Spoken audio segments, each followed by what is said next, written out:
Bismillahirrahmanirrahim.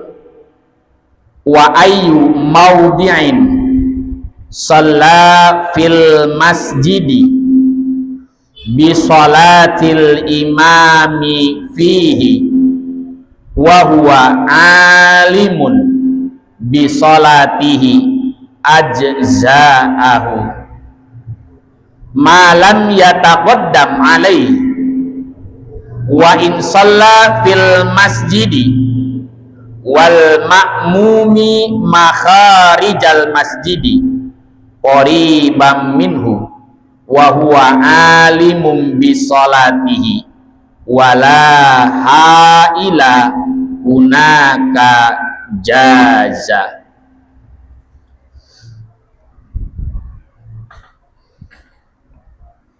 Wa ayyu mawdi'in, dan di tempat mana saja salat si makmum fil masjidi, di dalam masjid, bi salatil imami, dengan salatnya si imam,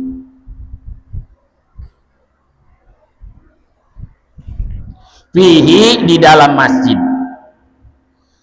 wahwa, dan bermula itu si makmum, alimun, itu mengetahui, bisolatihi, dengan sholatnya si imam, ajza'a, maka mencukupi, hu, kaitu si imam, kaitu si makmum, malam yataqaddam, selagi posisi si makmum tidak mendahului alaihi, kepada si imam.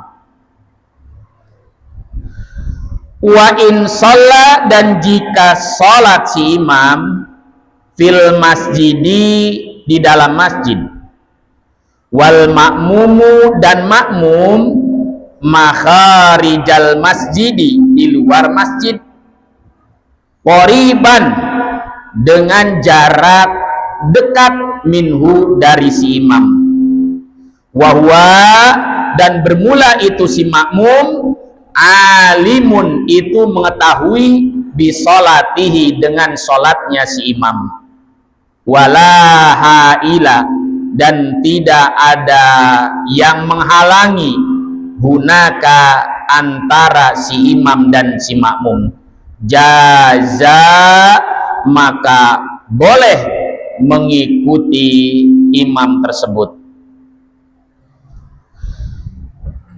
Hadirin yang dimuliakan oleh Allah Subhanahu wa ta'ala, ini yang selanjutnya dalam pasal ini dijelaskan oleh musannif bahwa terkait dengan syarat-syaratnya kita bermakmum atau menjadi seorang makmum dalam sholat berjamaah. Insya Allah nanti ini ada 3 gambaran yang akan diberikan ya pada pembahasan kali ini. Untuk gambaran yang pertama, wa ayyu mawdi'in, dan di tempat mana saja salat si makmum fil masjid, dalam masjid, bi salatil imami, dengan salatnya si imam, fihi, di dalam masjid, wa huwa alimun bi salatihi, dan si makmum tahu, mengetahui dengan salatnya si imam, ajzahu, maka itu mencukupi untuk si makmum. Jadi hadirin yang dimuliakan oleh Allah Subhanahu wa ta'ala, ketika seorang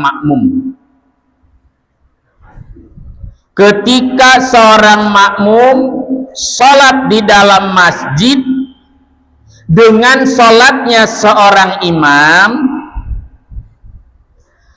maka boleh makmum itu mau mengambil tempat yang mana saja. Mau di belakang imam boleh, di saf yang kedua juga boleh, Di saf yang ketiga juga boleh, mau di samping kanan boleh, samping kiri juga boleh, di mana saja boleh. Ini gambaran ketika berjamaah antara si makmum dengan si imam dalam satu masjid, dalam satu tempat. Yang terpenting wahwa alimun bi sholatihi, si makmum ini tahu ya dengan sholatnya si imam. Taunya si makmum bimusahadatil makmum lahu, bisa mengetahui makmum itu langsung kepada imamnya, bisa juga mengetahuinya si makmum itu dengan cara bimusyahadatihi ba'da shafi, mengetahui si makmum melalui shaf yang sebagian shaf yang ada di hadapannya atau yang ada di depannya. Boleh langsung dia mengetahui imamnya atau mengetahui imamnya tapi melalui apa? Shaf barisan yang ada di hadapannya. Maka ajza'a, mencukupi hu bagi si makmum, artinya cukup untuk apa? Mendapatkan keabsahan mengikuti imam. Jadi nggak harus kita berada selalu di belakang imam, ya kan? Di mana saja boleh. Mau di samping kanan, samping kiri boleh, mau di belakang juga boleh. Wa ayyu maudhi'in, di tempat mana saja. Cuman kan tentunya kalau kita ingin mendapatkan daripada keutamaan berjamaah, yang paling utama, yang paling besar keutamaannya adalah tetap posisinya di shaf yang pertama. Jadi semakin kita berada di shaf yang pertama, semakin besar kita mendapat keutamaan berjamaah. Shaf kedua berkurang, ketiga dan seterusnya, semakin jauh maka akan semakin berkurang daripada keutamaan sholat berjamaahnya. Nah ini ya tergantung kita mau ngambil di mana. Yang terpenting para jamaah sekalian, malam yataqaddam, selagi posisi si makmum tidak mendahului alaihi kepada posisinya imam. Yang penting Pak, posisi si makmum ini tidak boleh mendahului posisi si imam. Nggak boleh Pak.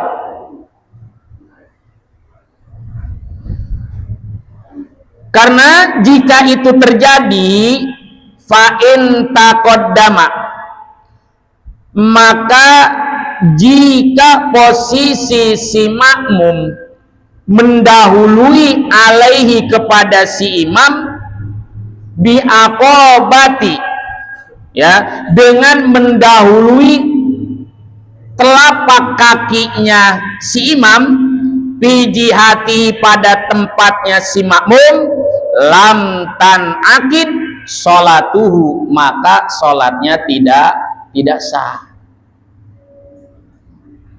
Jadi Pak, kalau ada makmum posisinya berada lebih maju dari si imam, lebih depan dari si imam, maka makmum itu sholatnya tidak sah. Makanya masjid ada mimbarnya, ya, masjid musola ada apa? Ada mimbarnya, ya. Ini jangan sampai ada makmum lebih depan daripada siapa? Imam. Dan terkadang banyak Pak masjid-masjid yang tidak membuat mimbar seperti masjid-masjid biasanya daerah-daerah kampung, tuh enggak? Daerah kota itu kadang tidak ada mimbar Pak khusus. Seperti Masjid Istiqlal, ya kan? Tetap Pak, walaupun demikian, ingat posisi si makmum tidak boleh mendahului posisinya si imam. Makanya makmum berdirinya harus apa? Lebih belakang daripada si imam. Kemudian muncul sebuah pertanyaan.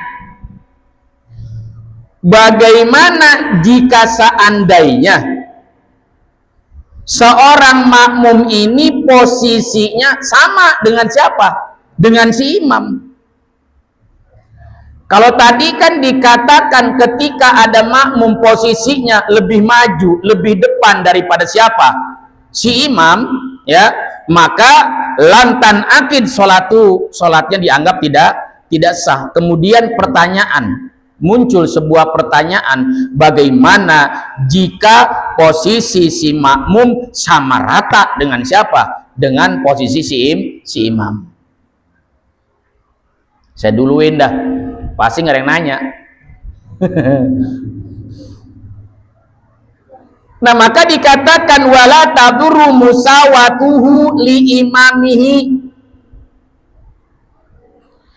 tidak menjadi persoalan, tidak madara, tidak menjadi persoalan musawatuhu, rata samanya posisi si makmum li imamihi kepada siapa? Imamnya. Jadi nggak apa-apa, nggak mantak, batal sholatnya. Walaupun posisi si makmum dengan si imam itu rata. Tapi kalau maju dikit atau dia lebih maju, otomatis tidak sah sholat si makmum. Kalau rata itu tidak apa-apa. Tapi ada tapinya. Apa tapinya? Wa yundabu takhallufuhu an imamihi qalilan. Disunahkan bagi seorang makmum agar mundur sedikit dari siapa? Dari si imam. Jangan sampai sama, apalagi sampai mendahului imam. Sama nggak masalah, masih sah sholatnya. Tapi mendahului bukan hanya tidak sah berjamaahnya, tapi sholatnya dianggap tidak sah. Wala tan'aqid sholatuhu, nggak jadi sholatnya, artinya tidak sah. Nah, ya.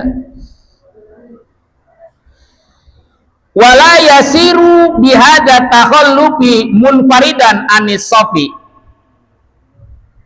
bahkan tidak menjadi soal pula hada takhallufi munfaridan.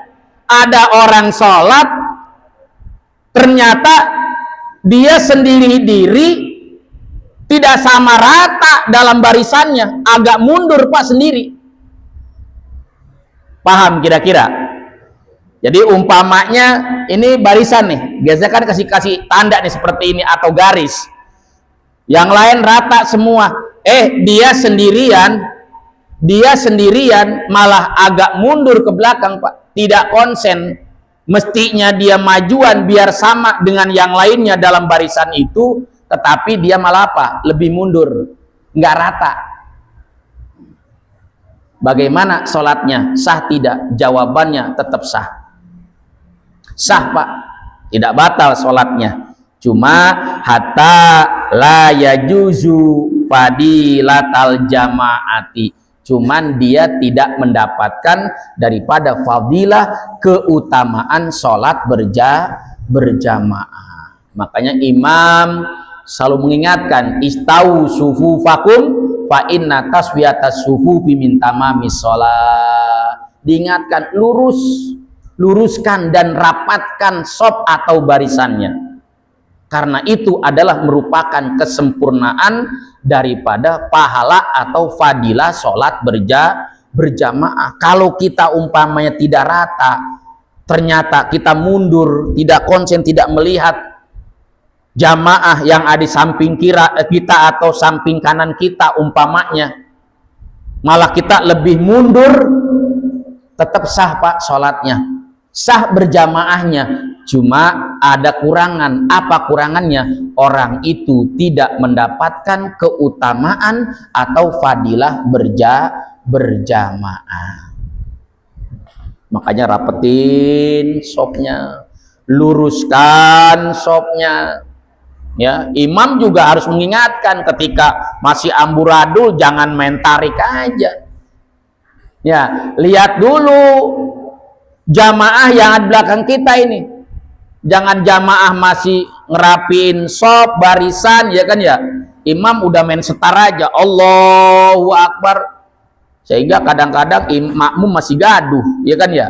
Makmum masih rame. Kenapa? Karena masih ngeberesin barisan. Memang seharusnya Pak, ya seharusnya nih ketika kita mau komat atau hendak komat, ya, kita rapi dulu barisan kita.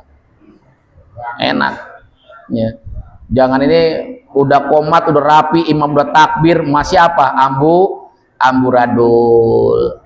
Makanya imam sering ngetin, istau sufufakum. Lurusin, rapiin sopnya, barisannya. Karena itu adalah merupakan kesempurnaan daripada keutamaan sholat berjamaah. Tapi sah Pak, sah walaupun nggak rapi sah. Cuman tadi tidak mendapatkan daripada keutamaan atau fadilah berjamaah. Nah ini ya. Itu yang pertama, gambar yang pertama. Jadi gambar yang pertama adalah seorang makmum berjamaah dengan seorang imam dalam gambaran satu masjid. Disyaratkan makmum itu harus mengetahui sholatnya si imam, dan makmum itu tidak boleh posisinya lebih depan atau lebih maju daripada si imam. Itu satu. Kemudian gambaran yang kedua, wa in sholat, dan jika sholat si imam bil masjidi, di dalam masjid, wal makmumu, dan makmum makharijal masjidi, di luar masjid. Ini gambaran kedua nih, gambaran sholat berjamaah. Kalau tadi gambaran pertama imam dan makmum berkumpul dalam satu masjid atau dalam satu musola umpamanya. Nah yang kedua mah gambarannya adalah ketika si imam sholat di dalam masjid, makmumnya sholat di luar masjid. Tapi posisi si makmum qoriban, jaraknya dekat, minhu, dari siapa?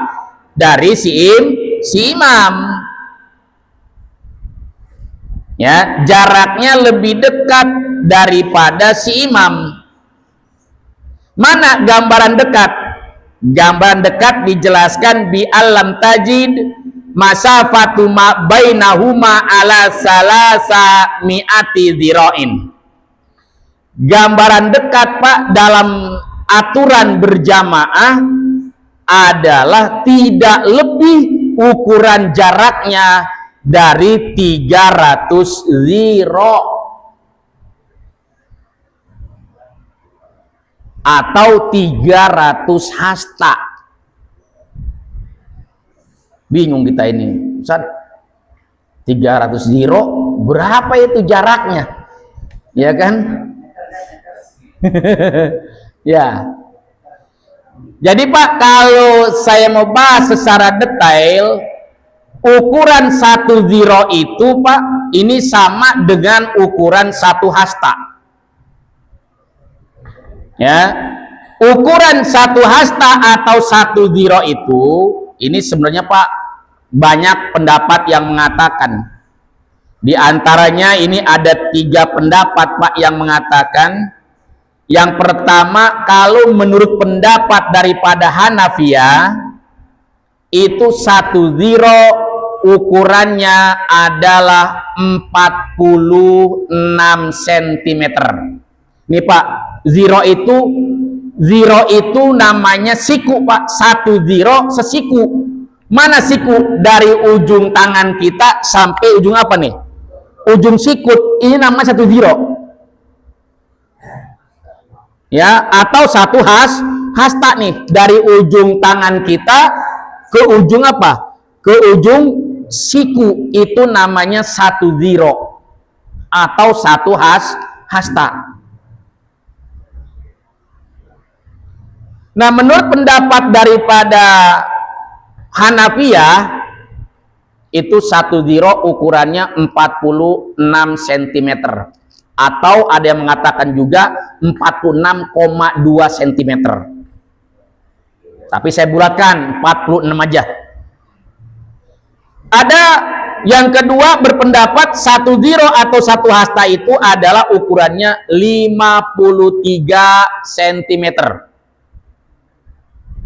Ini adalah pendapat dari Malikiyah. Dan pendapat daripada As-Syafi'iyah atau Syafi'iyah dan Hanabilah itu 1 ziro atau 1 hasta ukurannya adalah 61 cm. Beda-beda Pak. Mungkin ini ukuran zironya beda-beda Pak orangnya. Orang kan ada yang tinggi, tangannya juga apa? Lebih panjang. Yang pendek, tangannya juga lebih pendek. Orang Indonesia dengan orang Turki beda mungkin. Iya kan? Beda Pak. Orang sana mungkin tinggi-tinggi, tangannya juga panjang-panjang. Betul kira? Mungkin itu. Makanya Pak, tadi saya coba-coba Pak, saya ukur tangan saya nih Pak, yang nggak tahu ini tangan pendek atau panjang ya kan ya. Yang jelas diukur Pak di keramik, ya itulah ternyata ukurannya tidak jauh daripada 60 cm.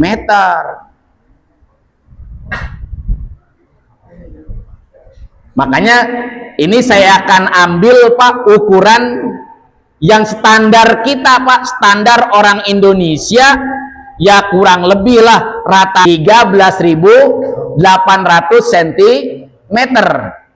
Itu mas senti. Kalau kita meterin, kalau semeter berapa senti? 100 senti. Tinggal 13.800 cm kita bagi 100, ya kan? Kurangi nolnya 2 yang ada di belakang, kan gitu gampang ya. Tinggal kita buang nolnya yang di belakang 2, maka berarti jarak 300 ziro atau 300 hasta itu adalah 138 meter.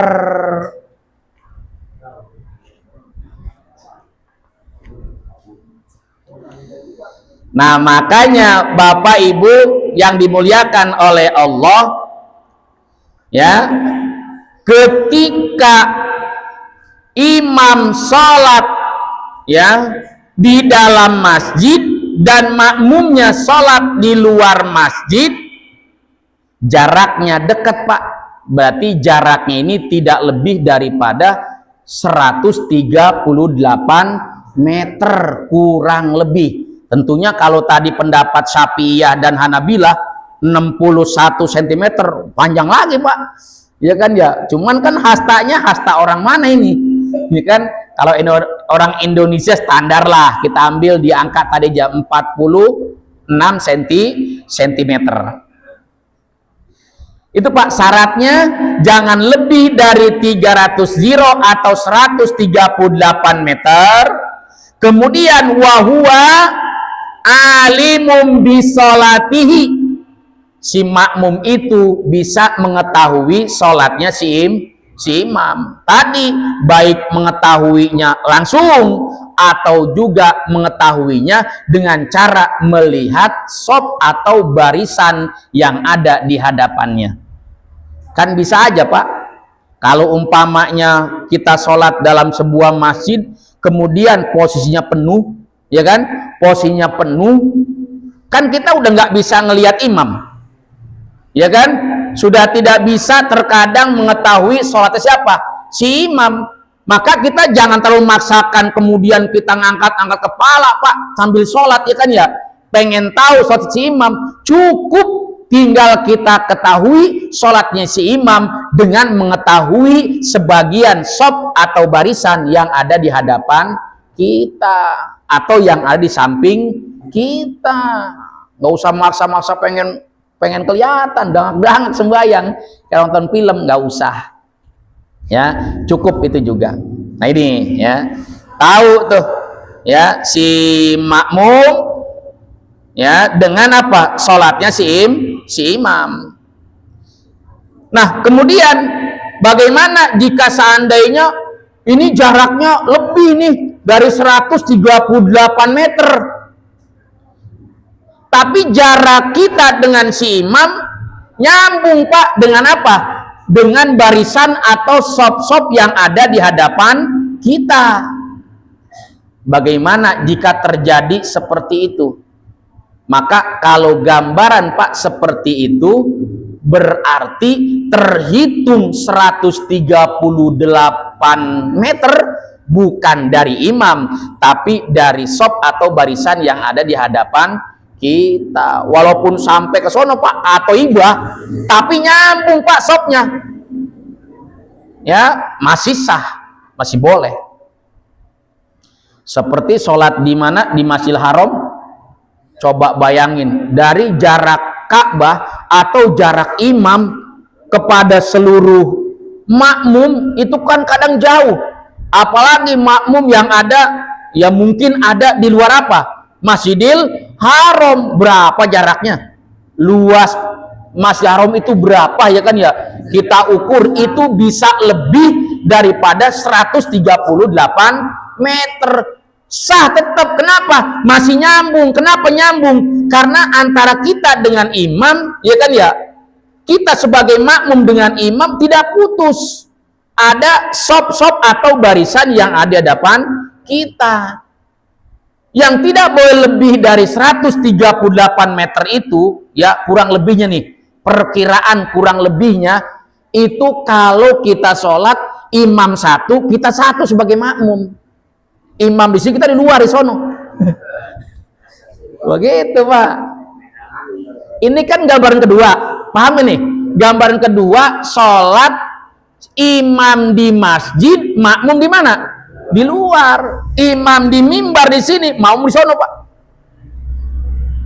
Tuh, begitu Pak. Tapi ntar dulu, jaraknya dari mana ntar ngitungnya? Cek dulu nanti ya. Ini Pak penting banget ini, masya Allah. Ini luar biasa. Lanjut, wala haila, dan tidak ada penghalang hunaka antara si imam dengan si makmum. Ingat ya, jaraknya jangan lebih dari 138 meter, dan antara si imam dengan si makmum tidak ada penghalang.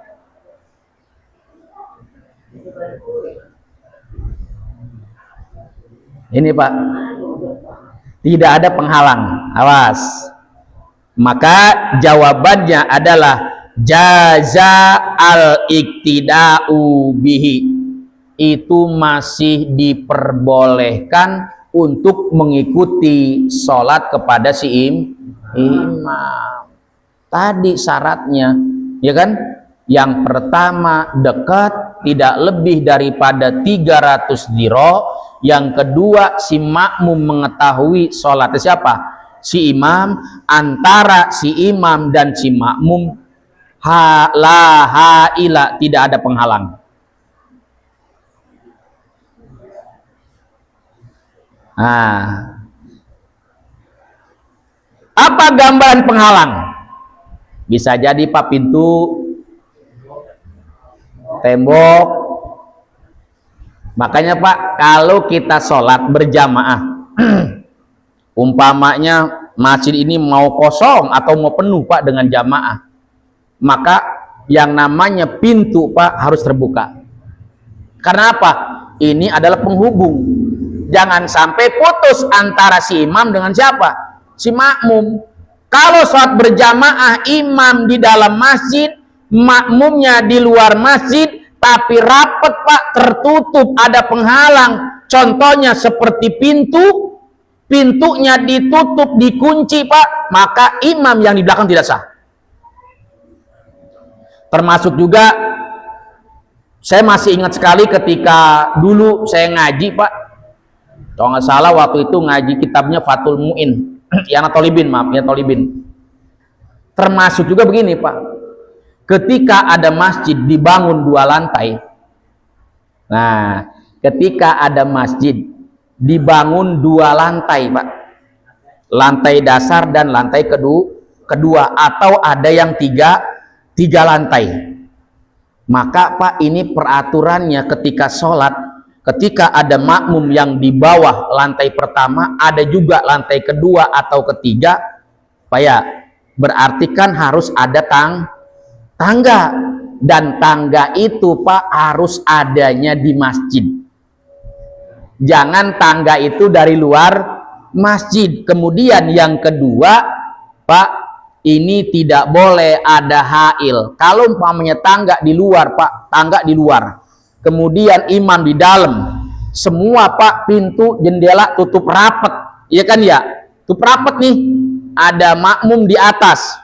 tangganya di sana, ini rapat Pak, berarti apa? Ada hail, ada penghalang antara si imam dengan si makmum, maka makmum yang di atas tidak sah. Begitu Pak. Makanya ketika membangun masjid 2 lantai, kemudian bikin tangga di luar, maka bikin juga tangga di dalam.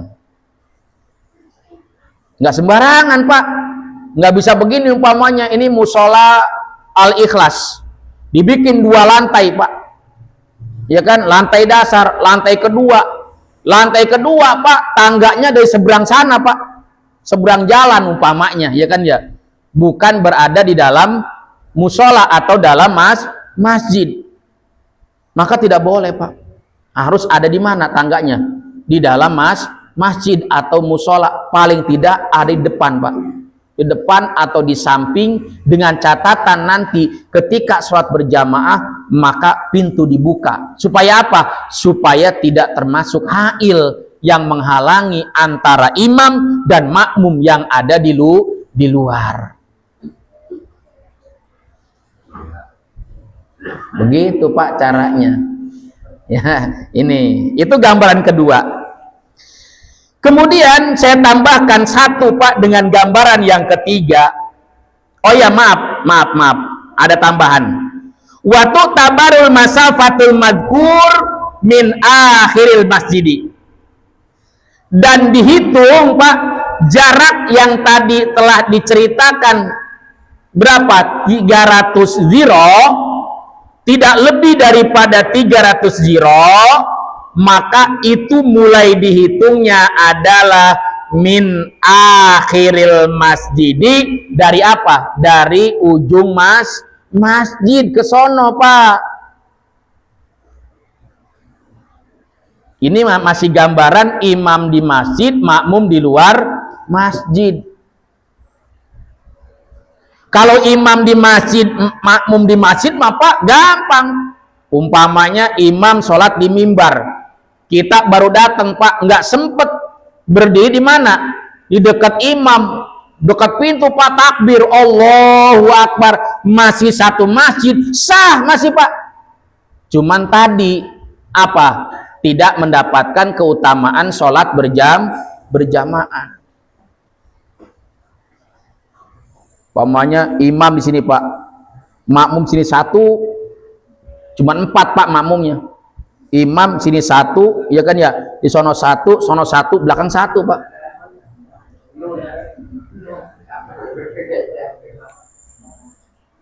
Apa alasannya? Biar penuh katanya Ustaz, musola alas makmumnya penuh. Padahal cuma berapa? 4 orang ya kan ya, di belakang imam satu, samping kanan satu, kiri satu, di ujung satu. Sah nggak? Sah Pak, karena masih satu masjid. Makanya ini Pak perlu kita pahami dan perlu juga kita jelaskan kepada yang lain Pak. Dulu maaf, di kampung saya Pak ada Pak seperti itu. orang-orang tua Pak, ya, orang-orang tua sekarang, anak muda zaman dulu. Jadi saking pengen mendapatkan fadilah sholat berjamaah Pak, jadi imam sholat di mana Pak? Di musola, ya kan? Dia di rumah Pak. Kata dia, lah kedengeran masih. Kenapa? Karena imamnya pakai apa? Pakai mic, pakai pengeras suara. Allahu Akbar. Dia sembahyang di rumah Pak. Ustadz Suhaimi jadi imam di musola Al-Ikhlas. Contohnya, guru kita Ustadz Sukairi berjamaah di rumahnya Pak, di sono. Nggak jalan, kata dia, walaupun nggak ke musola kedengeran karena pakai speaker. Sah nggak kira-kira? Ya kagak sah. Agak sah, apalagi posisinya apa? Ditutup, rumahnya tertutup, ya kan ya. Dia dalam rumah, dalam kamar sholatnya, ya kan? Nah ini kecuali kalau umpamanya rumahnya pas depan musola atau depan masjid, lempeng Pak pintunya, ya kan ya. Dia buka Pak pintunya, kan ngablag tuh kemana? Ke masjid. Berarti hitungannya imam di dalam, dia di mana? Di luar. Cuman jaraknya tidak melebihi daripada 300 ziro, kurang lebih tidak lebih daripada 138 meter. Masih boleh Pak, masih sah. Oh, ini perlu kita pahami ya. Itu yang kedua. Kemudian gambaran yang ketiga, wa in kanal imamu wal ma'mumu fi ghairil masjid. Jika ada sholat berjamaah antara si imam dan si makmum, dua-duanya adalah fi ghairil masjid. Adanya di mana? Di luar masjid. Gambaran yang pertama, imam dan makmum sama-sama dalam satu masjid. Gambaran kedua, imam dalam masjid, makmumnya di luar masjid. Gambaran ketiga, imam di luar masjid dan makmumnya juga di luar masjid. Jadi luar sholatnya. Mana? Ima kodoan, seperti sholat di lapangan, ya kan? Sholat di lapangan, au binaan, atau sholat di apa? Di bangunan, di gedung. Maka disyaratkan fasyartu alla yazida ma bainahuma ala salasi mi'ati dzira'in. Sama Pak gambarannya, jangan sampai nih antara si imam dan si makmum itu melebihi ukuran daripada 300 ziro. Dari mana dihitungnya? Dari imam. Paham? Dari mana dihitungnya? Dari imam. Imam, dari mulai berdirinya imam sampai kepada makmum itu jangan sampai jaraknya melebihi daripada 300 ziro. Ketika imam sendirian, makmum sendirian. Ini gambaran makmum sendiri, imam sendiri. Kalau banyak mah Pak penuh selapangan Pak, jauh lapangannya. Oh, umpamanya lapangan apa tuh? GBK, ya kan ya, penuh Pak selapangan. Lah walaupun lebih daripada 130 meter kan nyambung antara saf yang satu, kedua, ketiga dan seterusnya, masih nyambung karena hitungan itu dari saf yang ada di hadapannya. Tadi kalau imam dalam masjid, makmum di luar, dihitung mulai dari ujung masjid, bukan dari imam. Dari ujung masjid diukur kepada makmum yang ada di luar masjid. Tapi kalau imam dan makmum dua-duanya sholatnya di luar masjid, seperti di lapangan sholatnya atau di bangunan yang lain selain daripada masjid, maka sama aturannya, sama persyaratannya, jangan sampai lebih daripada 300 ziro, tapi hitungannya dihitung mulai dari imam berdiri. Tuh, diukur tuh ke belakang, tidak boleh lebih daripada 300 diro atau 300 hasta.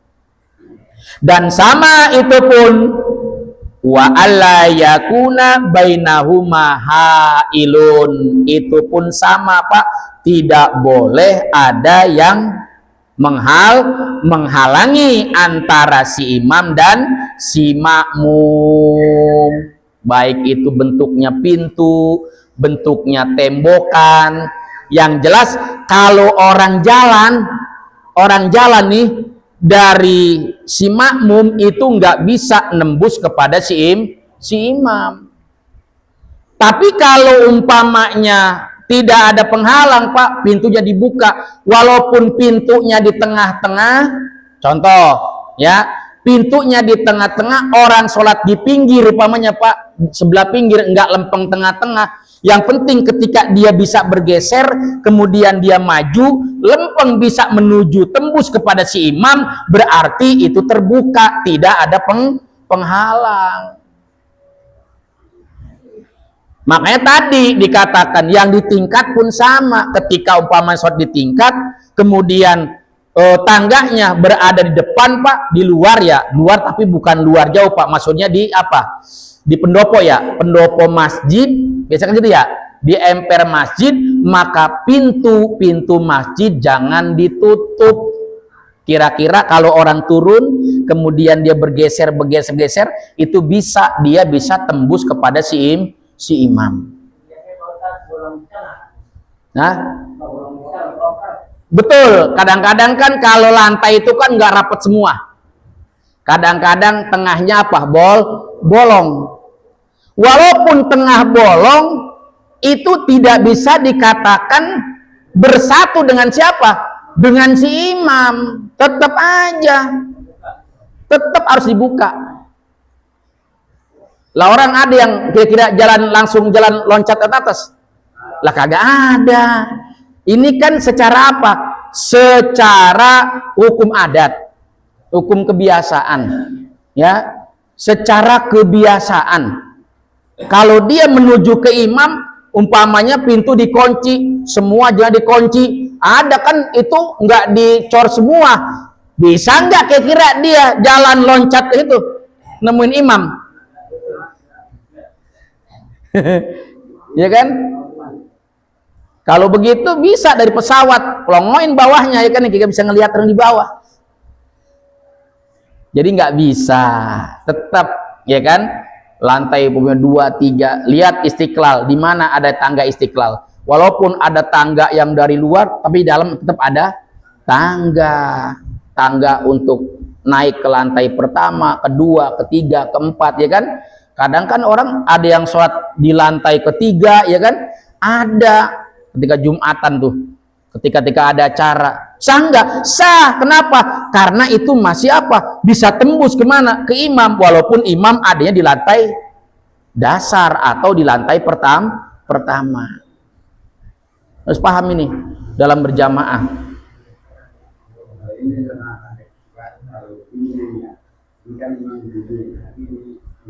Ada di luar juga anak-anak gitu. Iya kan, justru itu. Jadi harus ada yang terbuka Pak, walaupun umpamanya ini samping nih, soal ke sana ya. Nah, di samping sana atau depan sana Pak harus terbuka. Tetap terbuka. Pintu ini harus terbuka. Jangan umpamanya ada jamaah di luar, tiba-tiba pintu tuh rapet, tidak rapet. Iya kan? Walaupun kelihatan ada kaca, kan istilahnya tidak ada jalan yang bisa terus kemana? Ke imam. Kalau kaca mah tembus pandang, bukan orang jalan. Ya kan? Ilmu sirap nggak dihitung di situ, bisa ngilang. Nggak dihitung. Yang ada secara apa? Secara kebiasaan. Kalau orang jalan bisa menuju ke imam, tentunya kan harus apa? Harus terbuka. Nggak jadi masalah kan, boleh penuh nih kemarin nih. Tapi ini kan dibuka, ini dibuka, sana dibuka semua, nggak jadi masalah. Yang penting tadi jangan mendahului imam. Kalau di rumah Pak Haji Marwan kagak sah. ngopi itu mah, ya kan ya. Imam di mimbar musola Al-Ikhlas, ya kan ya. Umpamanya keluarga Pak Haji Marwan sembahyang di sono rumahnya, ya kan ya. Ini bersih nih, tinggal ngegelar sejadah doang, ya kan ya. Sholat di sono, kiblatnya ke sono Pak, lah kagak bisa. Kecuali rumah-rumah di sini. Di depan apa nih? Di depan musola atau depan masjid, kita pakai emper-empernya, kita pakai depan rumahnya, ya kan ya. Sholat di situ, yang penting Pak nyambung ke sana. Andai kata nggak nyambung, yang penting jaraknya tidak melebihi daripada 300 ziro atau 300 hasta. Hadirin yang dimuliakan oleh Allah Subhanahu wa taala, jadi itu Pak gambaran daripada persyaratan dalam sholat berjamaah. Ini fikih Pak harus tahu. Ya, jadi tadi saya memberikan 3 gambaran. Bahwa gambaran yang pertama, persyaratan menjadi seorang makmum atau ikut sholat dengan imam, bermakmum kepada seorang imam. Ini gambar yang pertama adalah ketika makmum sholat dengan imam dalam satu masjid, maka syaratnya si makmum harus mengetahui daripada sholatnya si imam, baik mengetahui langsung atau dengan cara mengetahui dari sebagian saf atau barisan yang ada di hadapannya. Kemudian yang kedua, posisi si makmum tidak mendahului posisi si imam. Kalau rata masih sah. Kalau mendahului berarti tidak sah, tapi disunahkan mah seorang makmum harus mundur sedikit dari si imam. Nah ini gambaran yang kedua, ketika sholat si imam di dalam masjid, sementara makmumnya sholat di luar masjid, maka persyaratannya yang pertama, jarak antara si makmum dengan si imam itu dekat. Dekat dalam artian di sini adalah jaraknya tidak melebihi daripada ukuran 300 ziro. Kurang lebih tadi yang udah kita hitung 138 meter. Ini menurut daripada pendapat Hanafiyah. Kemudian yang kedua, disyaratkan juga si makmum harus mengetahui sholatnya si imam. Dan syarat yang ketiga, antara si imam dan si makmum tidak ada penghalang. Itu gambaran yang kedua. Dan hitungan tidak boleh lebih daripada 300 ziro, atau hitungan 300 ziro itu dihitung dari mulai ujung masjid. Kalau sholatnya imam di masjid, makmum di luar masjid. Yang ketiga gambarannya, imam dan makmum sama-sama dua-duanya sholat di luar masjid. Ya, imamnya di luar, makmumnya juga di luar. Jadi dua-duanya di luar masjid, seperti di lapangan atau di gedung-gedung atau bangunan yang memang bangunan itu bukan dinyatakan musola atau masjid. Maka sama Pak aturannya, yaitu diantaranya makmum harus mengetahui sholatnya si imam, kemudian jarak antara si makmum dengan si imam ini tidak boleh melebihi daripada 300 ziro, dan ukuran 300 ziro itu dihitung antara si imam dengan si makmum mulainya, bukan ujung masjid, kan sebaiknya di luar semua, atau bukan dihitung dari ujung bangunan, bukan, kan itu mah bukan masjid,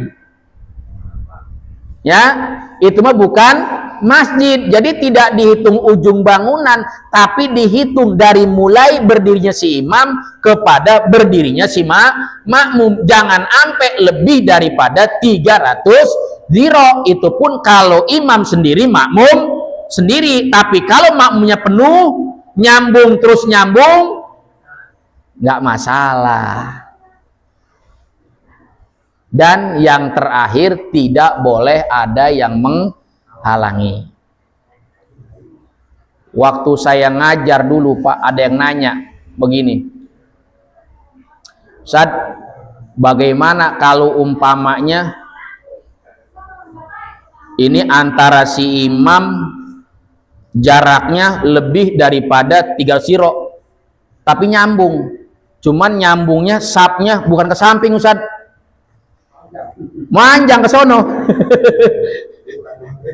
Ini gaya baru lagi nih begini ya kan ya, nyambung sono anunya apa namanya, sopnya 1, 2, 3, 4 ke sono kosong, mari kosong. Jadi ini imam, ini makmum, itu makmum terus, jadi ngejejer kayak orang main apa ya, main apa tuh itu iya, main kayak orang ngantri dah, kayak orang ngantri. Bagaimana kalau begitu? Masih sah Pak, sah masih, cuman tadi tidak mendapatkan keutamaan berjamaah. Ya orang kesono Pak manjangnya, nyohorbat ini ya kan ya. Wah, di musola Al-Ikhlas mah alhamdulillah kalau sholat subuh penuh, dari mimbar sampai ke ujung pintu depan penuh, bahkan sampai ke gerbang depan noh. Begitu diintip, dilihat barisnya ke sono, barisnya manjang. Masya Allah, ini main galasin apa mainan nih? Ya kan ya. Itu masih sah Pak, cuman tadi tidak mendapatkan pahala keutamaan daripada berjamaah, tidak mendapatkan fadilah berjamaah. Hadirin yang dimuliakan oleh Allah Subhanahu wa taala, mungkin hanya itu yang dapat kita bahas, yang dapat saya sampaikan pada pertemuan kita kali ini. Mudah-mudahan dari apa yang telah sampaikan ini semuanya bisa kita pahami, jadi ilmu yang bermanfaat, jadi ilmu yang barokah, dan mudah-mudahan Allah bimbing kita dengan bimbingan hidayah dan taufiknya, sehingga kita dapat mengamalkan dari apa yang telah kita pelajari bersama. Amin, amin ya Allah ya Rabbal Alamin. Bismillahirrahmanirrahim. Ya Rabbi bil Mustafa baligh maqasidana waghfir lana ma madha ya wasi'al karami ya maqasidana waghfir lana ma madha ya wasi'al karami. Amin ya Allah ya Rabbal Alamin. Demikian, terima kasih atas segala perhatiannya. Mohon maaf bila mana banyak kekurangan, kehilapan dan juga kealfaannya. Akhirul kalam, billahi sabil haq wal afwa minkum.